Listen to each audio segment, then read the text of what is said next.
अस्सलाम वालेकुम दोस्तों, आज हम बात करेंगे कि चिकनगुनिया में क्या खाना चाहिए और क्या नहीं खाना चाहिए।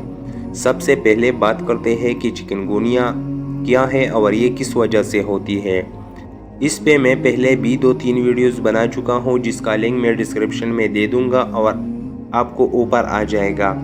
चिकनगुनिया एक वायरस की वजह से होने वाली बीमारी है और ये बीमारी एक इंसान से दूसरे इंसान में मॉस्किटो बाइट की वजह से फैलती है। आमतौर पर मच्छर के काटने के बाद 4 से 8 दिन बाद अलामात ज़ाहिर होता है। चिकनगुनिया के अलामात में से कुछ अलामात ये हैं, जैसे तेज़ बुखार आना, जोड़ों में दर्द होना, मसल में दर्द होना, बहुत ज़्यादा थकावट और कमज़ोर महसूस करना। अगर किसी में चिकनगुनिया डायग्नोस हो चुका है तो इसको क्या खाना चाहिए और क्या खाना अवॉइड करना चाहिए। इसमें सबसे पहले बाकी बीमारियों की तरह अच्छी तरह अपने आप को हाइड्रेटेड रखना बहुत ज़रूरी है। अगर आप अच्छी तरह से पानी पिएंगे तो आपके जिस्म से वायरस फ्लश आउट होना काफ़ी आसान हो जाता है। आप किसी भी फॉर्म में फ्लूइड ले सकते हैं, जैसा कि ज़्यादा पानी पीने से, कोकोनट वाटर पीने से या सूप या जूस वगैरह पीने से आप ले सकते हैं। आप अपना वाटर कंटेंट ज़्यादा कर सकते हैं। अगर आप वाटर कंटेंट ज़्यादा रखते हैं तो वायरस आपके जिस्म से आसानी और जल्द आपके जिस्म से बाहर निकल सकते हैं। चिकनगुनिया के मरीज़ों को ज़्यादा से ज़्यादा ग्रीन लीफ वेजिटेबल खाना चाहिए। इसके अलावा विटामिन सी का कंजम्पशन काफ़ी मिकदार में करना चाहिए।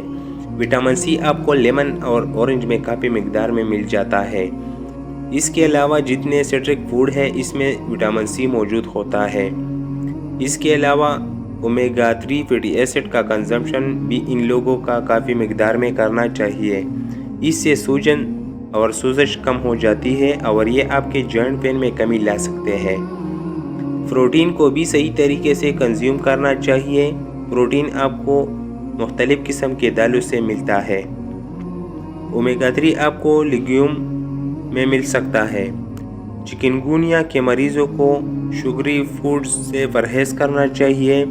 जंक फूड और स्पाइसी फूड से परहेज़ करें। चिकनगुनिया के मरीज़ों को ऑयली और फैटी फूड्स खाने से परहेज़ करना चाहिए।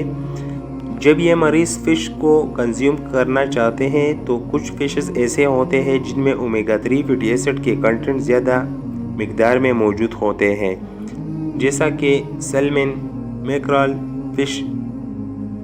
इसको आप कंज्यूम कर सकते हैं। इसके अलावा अल्कोहल और स्मोकिंग पूरी तरह से अवॉइड करें। इसके अलावा इन लोगों को मिल्की प्रोडक्ट को ज़्यादा करना चाहिए, ख़ास तौर पे गाय का दूध।